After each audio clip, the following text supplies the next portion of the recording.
Hi guys, આપણે આજે introduction to statistics and સાયકોલોજીનો બહુ જ ઇમ્પોર્ટન્ટ પાર્ટ છે સ્ટેટિસ્ટિક્સ અને આપણે આજે સ્ટેટિસ્ટિક્સ શીખવાના છે. આઈ નો બહુ જ અઘરું પડે છે સ્ટેટિસ્ટિક્સ. મને પોતે પણ બહુ જ અઘરું પડ્યું હતું અને મેઇન વાત એ છે કે કોઈ એક્સપ્લેનેશન વિડીયો જ નથી, બધા ઇંગ્લિશમાં છે અને પોતાની ભાષામાં સમજવા કરતાં બીજું બેટર કયું છે, રાઈટ? આપણે કોઈ વસ્તુને સાંભળીએ અને પછી આપણે એ વસ્તુને આપણા માઇન્ડમાં કન્વર્ટ કરીએ, ટ્રાન્સલેટ કરીએ ગુજરાતીમાં, તો એમાં કેટલું બધું બહુ મહેનત છે. એના કરતાં મેં વિચાર્યું ડાયરેક્ટ હું ગુજરાતીમાં જ લઈને આવું સો દેટ તમને લોકોને હેલ્પ રહે, બિકોઝ મને ખબર છે સ્ટેટિસ્ટિક્સ બહુ જ હાર્ડ છે અને સાયકોલોજીનો બહુ જ ઇમ્પોર્ટન્ટ પાર્ટ છે. So let's start. આપણે બેઝિક્સથી સ્ટાર્ટ કરીશું અને ધીરે ધીરે આપણે આગળ વધીશું. ઓકે, સો સ્ટેટિસ્ટિક્સ શું છે? સ્ટેટિસ્ટિક્સ એક ટાઈપનું અપ્લાઇડ મેથેમેટિક્સ છે જે collection, organisation, presentation, analysis and interpretation numerical ડેટાનું એની પર ફોકસ કરે છે. એ ડેટા હવે કોઈ પણ સ્ટેટિસ્ટિશિયનનું શું કામ છે? એ ડેટા લે. પણ આપણે એઝ અ સાયકોલોજિસ્ટ કાં તો એઝ અ રિસર્ચર આપણું કામ છે એ ડેટાને લઈને, એ ડેટાને સમજીને એની ઉપર ડિસિઝન્સ બનાવવાનું. તો એને સ્ટેટિસ્ટિક્સ કાં તો આપણે એને અપ્લાઇડ મેથેમેટિક્સ પણ કહેવાય છે. ઓકે, હવે સ્ટેટિસ્ટિક્સની બે બ્રાન્ચ છે. એક છે ડિસ્ક્રિપ્ટિવ સ્ટેટિસ્ટિક્સ અને બીજી છે ઇન્ફરન્શિયલ સ્ટેટિસ્ટિક્સ, રાઈટ? હવે સપોઝ તમે રિસર્ચ કરી રહ્યા છો અને તમારો ક્વેશ્ચન એ છે કે આ સ્પેસિફિક સોસાયટીમાં ગુજરાતી પેપર 80% આવે છે, હિન્દી પેપર 10% આવે છે અને ઇંગ્લિશ પેપર 10% આવે છે, બરાબર? હવે તમારી આ જે હાઇપોથિસિસ છે એને તમને પ્રૂવ કરવી છે. તો આપણે તો એમ જ અઝમ્પશન બનાવ્યું કે 80% ગુજરાતી પેપર આવે છે, પણ પ્રૂફ બી તો જોઈએ. તો હવે આપણે શું કરીએ? આપણે ઘરે ઘરે જઈને ડેટા કલેક્ટ કરીએ. આપણે ઘર ઘર જઈને પૂછીએ કે તમારી ઘરે કયું પેપર આવે છે, તમારી ઘરે કયું પેપર આવે છે, અને એ ડેટાના બેઝિસ પર આપણે એક ટેબલ બનાવીએ કે ગુજરાતી પેપર કેટલાની ત્યાં આવે છે, હિન્દી પેપર કેટલાની ત્યાં આવે છે અને ઇંગ્લિશ પેપર કેટલાની ત્યાં આવે છે, બરાબર? હવે આ ડેટા બની ગયો, તમે એક ટેબલ બનાવી દીધી, ફ્રીક્વન્સી ને બધું જ આપણે કરી લીધું. હવે ખબર કેવી રીતે પડે? એ ડેટાને સમજવો કેવી રીતે? ત્યારે આવે છે ઇન્ફરન્શિયલ સ્ટેટિસ્ટિક્સ, કે કોઈ પણ ડેટા છે એ ડેટાના બેઝિસ પર તમે જે કન્ક્લુઝન લાવો એ ઇન્ફરન્શિયલ સ્ટેટિસ્ટિક્સ આવે છે. એમાં કામ કોનું આવે છે? રિસર્ચર કાં તો આપણે સાયકોલોજિસ્ટનું, કે કોઈ લાર્જર પોપ્યુલેશન ની ઉપર કન્ક્લુઝન્સ લાવવાના સ્મોલર સેમ્પલ્સની હેલ્પથી, એ ઇન્ફરન્શિયલ સ્ટેટિસ્ટિક્સ. એનો બીજો એક્ઝામ્પલ એ છે કે સપોઝ કોઈ કંપની છે, બરાબર? એ કંપનીએ ડ્રગ લાવ્યું કે જે એસિડિટી ઓછી કરે. હવે એ એસિડિટી ઓછી કરવા માટે એ લોકો એમનેમ તો કોઈ પણ દવા વેચવાની ચાલુ ના કરી જોઈએ, કેટલો બધો પ્રોસેસ હોય, FDA અપ્રુવલ ને બધું બહુ હોય, રાઈટ? તો હવે એ લોકોએ શું કર્યું? એ લોકો હવે આટલા કરોડો લોકો છે જેમને એસિડિટી થતી હશે, પણ હવે બધા કરોડો લોકો પર તો આપણે કરી ના શકીએ, એટલે એ લોકો શું કરે? પોપ્યુલેશનનું એક સેમ્પલ લે, રાઈટ? એટલે સપોઝ આટલા કરોડો લોકોમાંથી 100 લોકોનું એમને સેમ્પલ લીધું જેમને એસિડિટીની પ્રોબ્લેમ હોય. હવે એ 100 લોકો પર સપોઝ એ દવા ચાલી ગઈ અને કોઈ સાઈડ ઇફેક્ટ્સ ના આવ્યા, તો એ 100 લોકોના બેઝિસ ઉપર મોટી પોપ્યુલેશન પર કન્ક્લુઝન થાય કે હા, જો આ બધા સિમિલર લોકો છે એટલે આ લોકો પર આપણે આ દવા આપી શકીએ છીએ. તો ઇન્ફરન્શિયલ સ્ટેટિસ્ટિક્સ શું કરે છે? કન્ક્લુઝન્સ લાવે છે આખી જનરલ પોપ્યુલેશન માટે.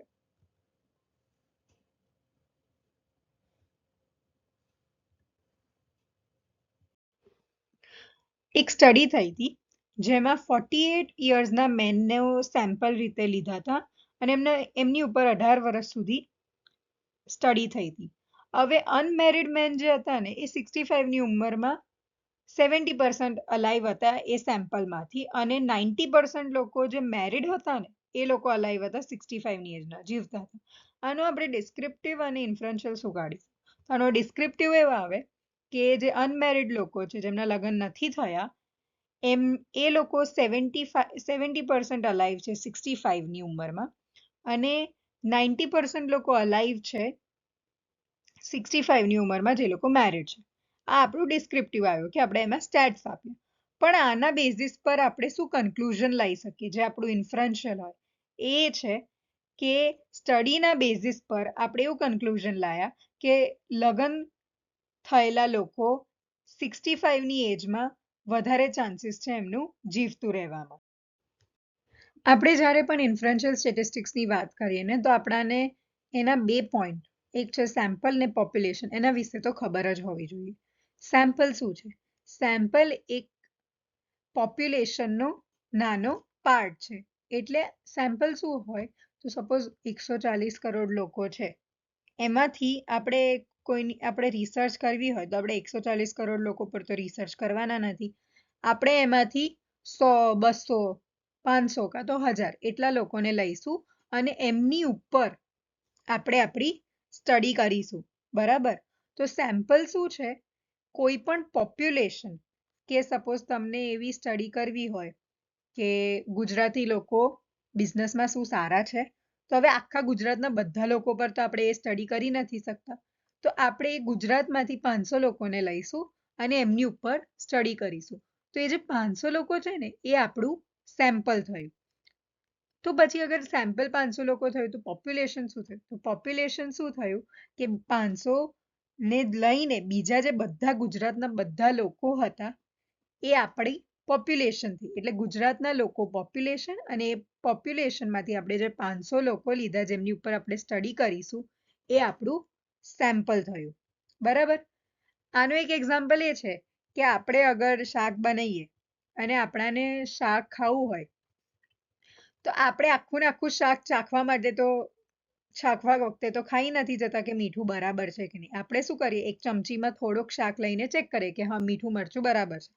તો એવી જ રીતે આ પોપ્યુલેશન ને આ સેમ્પલનું છે કે પોપ્યુલેશનમાંથી નાનો એક સેમ્પલ લઈએ જેમની ઉપર સ્ટડી કરીએ અને જેમના બેઝિસ પર આપણે આપણું કન્ક્લુઝન લાવીએ કે આપણી જે પોપ્યુલેશન છે એમની પર કોઈ પણ આપણી રિસર્ચ ચાલશે કે નહીં ચાલે. બરાબર? ઓકે, હવે આપણે વેરિયેબલ્સ પર આવ્યા. વેરિયેબલ્સ શું છે? આ બહુ જ ઇમ્પોર્ટન્ટ વસ્તુ છે સ્ટેટિસ્ટિક્સમાં. આ દરેક વસ્તુમાં આવે, તમે ડિસ્ક્રિપ્ટિવ સ્ટેટિસ્ટિક્સ યુઝ કરો કે ઇન્ફરન્શિયલ સ્ટેટિસ્ટિક્સ યુઝ કરો, વેરિયેબલ્સ તો આવવાનું છે. વેરિયેબલ શું હોય? વેરિયેબલ એક કેરેક્ટરિસ્ટિક્સ છે જે આપણે મેઝર કરીએ, જે અલગ અલગ વેલ્યુ અઝ્યુમ કરે, જેવી રીતે હાઇટ, એજ, ઇન્કમ, માર્ક્સ, કઈ રીતના ઘરમાં રહે છે, ફ્લેટ છે, અપાર્ટમેન્ટ છે, આ બધા વેરિયેબલ છે, અલગ અલગ ટાઈપ. રાઈટ? હવે આનું એક એક્ઝામ્પલ છે કે સપોઝ તમારે એવું જોવું હોય કે 5th સ્ટેન્ડર્ડમાં ડિવિઝન એ ના છોકરાઓ વધારે ફાસ્ટ ભાગે છે કે ડિવિઝન બી માં. બરાબર? તો તમે શું મેઝર કરો છો? ફાસ્ટ. તો આ જે ફાસ્ટ કેટલું ભાગે છે એ એક તમારું વેરિયેબલ છે. રનિંગ નો જે ટાઈમ છે એ તમારું એક વેરિયેબલ છે. હવે આપણા ડેટા માટે આપણે વેરિયેબલ કેવી રીતે કલેક્ટ કરવાના? તો બે રીતે આપણે આપણા ડેટામાંથી વેરિયેબલ કલેક્ટ કરી શકીએ. એક છે ડિસ્ક્રીટ ઓબ્ઝર્વેશન ને બીજી છે કન્ટિન્યુઅસ ઓબ્ઝર્વેશન. ડિસ્ક્રીટ ઓબ્ઝર્વેશનમાં શું હોય કે આપણી જે વેલ્યુઝ હોય ને એકદમ સ્પેસિફિક હોય, કોન્ક્રીટ હોય, એકદમ ફિક્સ્ડ હોય, આખા નંબર હોય. એવું નહીં કે 3.5 ને 4.5. એટલે આપણે હવે જેવી રીતે એક ઘરમાં કેટલા છોકરાઓ છે, તો આપણે શું કહીએ, 2 છોકરાઓ છે કે 3 છોકરાઓ છે. આપણે એવું ના કહીએ કે 3.5 છોકરાઓ છે એક ઘરમાં. રાઈટ? 3.5 છોકરાઓ ના હોઈ શકે. તો આ ડિસ્ક્રિપ્ટ ઓબ્ઝર્વેશન શું હોય કે જેમાં આખા નંબર હોય, એમાં એ બે નંબરની વચ્ચે કાં તો બે વેલ્યુની વચ્ચે કઈ બીજું આવી ના શકે. રાઈટ? અને બીજું એક એક્ઝામ્પલ છે કે આપણાને એવું જોવું હોય કે સપોઝ તમે ગીર જંગલમાં ગયા, તમને જોવું છે કે કેટલા લાયન છે. રાઈટ? તો તમને શું ખબર પડે કે 4 લાયન છે કાં તો 10 લાયન છે. 4.5 લાયન આપણાને ના દેખાય. તો આ શું થયું? ડિસ્ક્રીટ ઓબ્ઝર્વેશન થઈ આપણી. રાઈટ? કોઈ છોકરાને ગીર જંગલમાં 4.5 લાયન દેખાય તો આપણે એ છોકરાને એવું કહીએ કે આની વાત ક્યાં માનવાની, આને કંઈક નાનો છોકરો છે એવું. પણ કોઈ એવું કહે કે મેં 5 લાયન જોયો, તે બરાબર છે કે હા 5 લાયન હોઈ શકે. હવે બીજી એક એક્ઝામ્પલ છે, બીજી એક ટાઈપની ઓબ્ઝર્વેશન છે, એ છે કન્ટિન્યુઅસ ઓબ્ઝર્વેશન. કન્ટિન્યુઅસ ઓબ્ઝર્વેશન શું છે? તો એમાં એવું જરૂરી નથી, ફિક્સ નથી. કન્ટિન્યુ, જેવી રીતે કહે છે કન્ટિન્યુ એટલે બધી ટાઈપની વેલ્યુઝ એ લઈ શકે, પોઈન્ટમાં પણ એ આવી શકે, કોઈ પણ વેલ્યુ. જેવી રીતે આપણે મેઝર કરવું છે કે કોઈ માણસનું વેટ કેટલું છે, તો એવું જરૂરી નથી કે કોઈ માણસનું વેટ 40 કેજી હોય અને કોઈનું 50 કેજી હોય, એવું કમ્પલસરી નથી. કોઈનું 40.5 હોય, 40.2 હોય.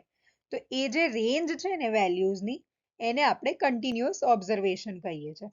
જેવી રીતે અ પર્સન, કોઈ માણસ 12.83912 સેકન્ડ્સ લઈ શકે છે એક ડિસ્ટન્સ કવર કરવામાં, કાં તો અહીંયાથી દૂધ લેવા જવામાં એને 12.83912 મિનિટ્સ લાગે. તો એ પોસિબલ છે. જ્યારે એની બાજુવાળા ઘરમાં કોઈ માણસને 10.19.1912 મિનિટ લાગે દૂધ લાવવામાં, રાઈટ? તો આ એક બીજું ઓબ્ઝર્વેશન છે, એ છે કન્ટિન્યુઅસ ઓબ્ઝર્વેશન. હવે આપણે આઈએ ડિસ્ક્રીટ ઓબ્ઝર્વેશન પર, જેમાં ફિક્સ વેલ્યુ હોય. તો ડિસ્ક્રીટ ઓબ્ઝર્વેશનના બે ટાઈપ્સ હોય, એક છે નોમિનલ અને એક છે ઓર્ડિનલ. તો નોમિનલ વેરિયેબલમાં શું હોય? કેટેગરી હોય, નેમ્સ હોય, લેબલ્સ હોય, કાં તો ક્વોલિટી હોય, રાઈટ? એમાં ખાલી નોમિનલ વેરિયેબલમાં ખાલી ક્વોલિટેટિવ ડેટા આવે. એનો મતલબ કે કોઈ પણ ન્યુમેરિકલ વસ્તુ આમાં ના આવે. જેવી રીતે લેબલ્સ, જેવી રીતે ડિગ્રી મેજર. આપણે એવું કહીએ ને કે આ માણસની શું ડિગ્રી મેજર છે, તો કોઈએ બેચલર ઓફ સાયન્સ કર્યું હોય, કોઈ બેચલર ઓફ કમ્પ્યુટર એન્જિનિયરિંગ કર્યું હોય, કોઈ બેચલર ઓફ સાયકોલોજી કર્યું હોય, રાઈટ? કાં તો કોઈ માણસની આઈનો કલર બ્રાઉન હોય, બ્લેક હોય, બ્લુ હોય. તો એ શું થયું? આપણું નોમિનલ થયું, જેમાં કેટેગરીઝ આવે ને લેબલ્સ આવે, બરાબર? હવે બીજું છે ઓર્ડિનલ વેરિયેબલ. ઓર્ડિનલ વેરિયેબલ એટલે એવી વેલ્યુઝ જે રેન્ક વાઇઝ હોય, જેમાં નંબર આવે. હવે આમાં એવું જરૂરી નથી, આમાં બેઉ હોઈ શકે, ક્વોલિટેટિવ અને ક્વોન્ટિટેટિવ. આ બેઉ ન્યુમેરિકલ મેઝરમેન્ટ્સ કાં તો કાઉન્ટ આવી શકે, જેવી રીતે એજ કાં તો ટેમ્પરેચર, રાઈટ? એ આપણું ઓર્ડિનલમાં આવે. આમાં આપણે જે છે ડેટા, આપણે એને ઇઝીલી અરેન્જ કરી શકીએ ઓર્ડરમાં, રાઈટ? કે 12.5, 12.6, 12.7 એવી રીતે, બરાબર? આપણા આ બે એક્ઝામ્પલ છે. ઓર્ડિનલ લેવલમાં શું બતાવે છે કે ટોપ 5 ટીવી પ્રોગ્રામ્સ, અને આ બાજુ નોમિનલ લેવલ છે, જેમાં લિસ્ટ છે કોલ લેટર્સની કે દરેક નેટવર્ક માટે, રાઈટ? કોલ લેટર્સ એટલે અહીંયા યુએસએમાં કાં તો કેનેડામાં ટીવી પ્રોગ્રામ્સના આવા કોલ લેટર્સ હોય. તો આ આપણો નોમિનલ ડેટા છે અને પેલો આપણો ઓર્ડિનલ ડેટા છે, જે ઓર્ડરમાં છે. બે ટાઈપની આપણી ઓબ્ઝર્વેશન હોય કન્ટિન્યુઅસમાં, એક છે ઇન્ટરવલ અને એક છે રેશિયો. આમને સ્કેલ ઓબ્ઝર્વેશન્સ પણ કહેવાતું હોય છે. ઇન્ટરવલ ઓબ્ઝર્વેશન્સ એવી ઓબ્ઝર્વેશન્સ હોય છે જેમાં વેલ્યુ, જે બે વેલ્યુ હોય છે એમનો ડિસ્ટન્સ કાં તો બે નંબરની વચ્ચેનો ડિસ્ટન્સ સેમ હોય. હવે આ જે આપણે ઇન્ટરવલ હોય છે, એમાં આપણે એવું માની લઈએ, આપણે એવું માની શકીએ કે બે નંબરની વચ્ચે ઇક્વલ ડિસ્ટન્સ હોય છે, ક્વોન્ટિટેટિવ ડેટા આવે છે, બરાબર? હવે રેશિયો વેરિયેબલ શું હોય? તો એ એક ક્રાઇટેરિયા છે ઇન્ટરવલ વેરિયેબલ્સ માટે, પણ એમને 0 પોઈન્ટ પ્રોપર વચ્ચે હોય, આપણે જે ઈસ્ટુ વાળું કરીએ છીએ ને એ. હવે બીજું છે સ્કેલ વેરિયેબલ. સ્કેલ વેરિયેબલ એટલે એ જ છે કે કન્ટિન્યુઅસ વેરિયેબલ, પણ એ ઇન્ટરવલ વેરિયેબલ કાં તો રેશિયો વેરિયેબલનો ક્રાઇટેરિયા મીટ કરતો હોય છે. યુઝ્યુઅલી સ્ટેટિસ્ટિકલ પ્રોગ્રામમાં આવતું હોય છે, કમ્પ્યુટર પ્રોગ્રામ્સમાં એટલું ઇમ્પોર્ટન્ટ નથી, પણ હા, આપણે એવું કહી શકીએ કે હા, સ્કેલ વેરિયેબલ પણ એક છે. હવે આ આપણું એક એક્ઝામ્પલ છે કે રિસર્ચર્સ જે છે 4 ટાઈપના વેરિયેબલ્સ યુઝ કરતા હોય છે એમની ઓબ્ઝર્વેશનને ક્વોન્ટિફાઈ કરવા, એટલે એમની ઓબ્ઝર્વેશન લખવા. હવે આપણે કોઈ વસ્તુ ઓબ્ઝર્વ કરીએ તો એને ડેટામાં લખવું બી તો પડે ને. બે છે નોમિનલ અને ઓર્ડિનલ, જે હંમેશા ફિક્સ્ડ હોય, અને બીજું છે ઇન્ટરવલ વેરિયેબલ્સ. આ અમુક વાર ફિક્સ હોઈ પણ શકે અને કન્ટિન્યુઅસ પણ હોઈ શકે. રેશિયો વેરિયેબલ શું હોય? હંમેશા કન્ટિન્યુઅસ જ હોય.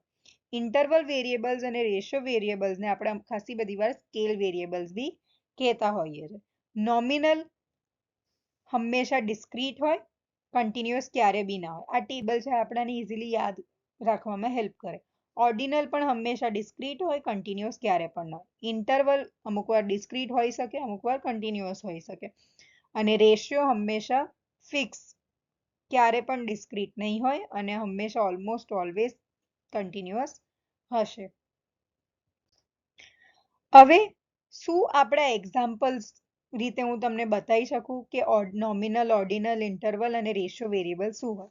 તો નોમિનલ વેરિયેબલ્સ એટલે કોઈ પણ ગ્રુપ કાં તો ઓબ્જેક્ટ જેની ઉપર આપણે સ્ટડી કરવાનો હોય, જેવી રીતે ફર્સ્ટ યર કોલેજ સ્ટુડન્ટ્સ અને સિનિયર્સ.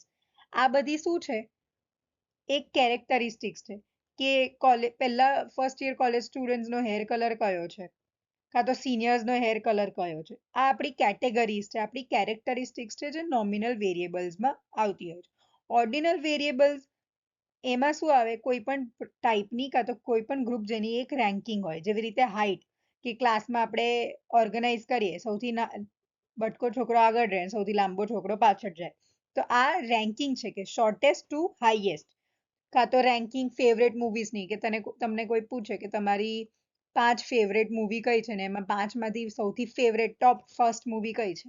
તો આ જે રેન્કિંગ છે કે 1 નંબર પર યે જવાની હે દીવાની આવે, 2 પર જિંદગી ના મિલેગી દોબારા આવે, 3 પર દિલ ચાહતા હે આવે, 4 પર શું આવે? જે તમને ગમતી હોય એ, અને 5 પર બી જે તમને ગમતી હોય એ. તો આપણી આ શું થઈ? રેન્કિંગ થઈ. હવે આવી ઇન્ટરવલ વેરિયેબલ્સ. ઇન્ટરવલ વેરિયેબલ શું હોય? કાં તો ગ્રુપ ઓફ ઓબ્જેક્ટ્સ જે સ્પેસ, જેમની વચ્ચેનું જે સ્પેસ હોય કાં તો ડિસ્ટન્સ હોય એ ફિક્સ્ડ હોય, ઇક્વલ હોય. જેવી રીતે ઓરેન્જીસ આપણે મૂકીએ તો એક ઓરેન્જ પછી એના પછી 1 ઇંચ ની જગ્યા, પાછો બીજો ઓરેન્જ એના વચ્ચે 1 ઇંચની જગ્યા, એવી રીતે. અને રેશિયો વેરિયેબલ્સ તો સપોઝ કેટલા કલાકની ઊંઘ એક માણસને મળી દરેક રાતે. તો એ જે અમાઉન્ટ ઓફ ટાઈમ છે જે લોકોને લાગે છે, કાં તો કોઈ વસ્તુ, કે સપોઝ તમે તમારા ટીચરને કાં તો સ્કૂલના એડમિન વાળા માણસને કાં તો કોલેજના એડમિનને આપણે એવું રિક્વેસ્ટ કરી કે ભાઈ મારો કાર્ડ ખોવાઈ ગયો, મને નવો આપો. તે કેટલો ટાઈમ લે છે એ પણ એક આપણું રેશિયો વેરિયેબલમાં આવી શકે. કાં તો કોઈની ફિઝિકલ કેરેક્ટરિસ્ટિક, જેવી રીતે હાઈટ, વેટ અને એજ. ઓકે, તો આ છે. હવે આની ઉપરથી તમને શું ક્વેશ્ચન્સ છે પ્લીઝ મને કહો, મને કમેન્ટ્સમાં લખો, હું એના આન્સર આપીશ. તમને આના નોટ્સ જોઈતા હોય તો પણ મને કહો, હું લખીને આપીશ. અને કોઈ પણ ડાઉટ હોય તો મને કમેન્ટ્સમાં લખો. અને ઓલ્સો આજનું હોમવર્ક એ છે કે મને કમેન્ટ્સમાં લખો કે નોમિનલ, ઓર્ડિનલ, ઇન્ટરવલ અને રેશિયો વેરિયેબલના કયા કયા એક્ઝામ્પલ્સ હોઈ શકે. Okay, C you. Thank you so much for watching. Have a great day.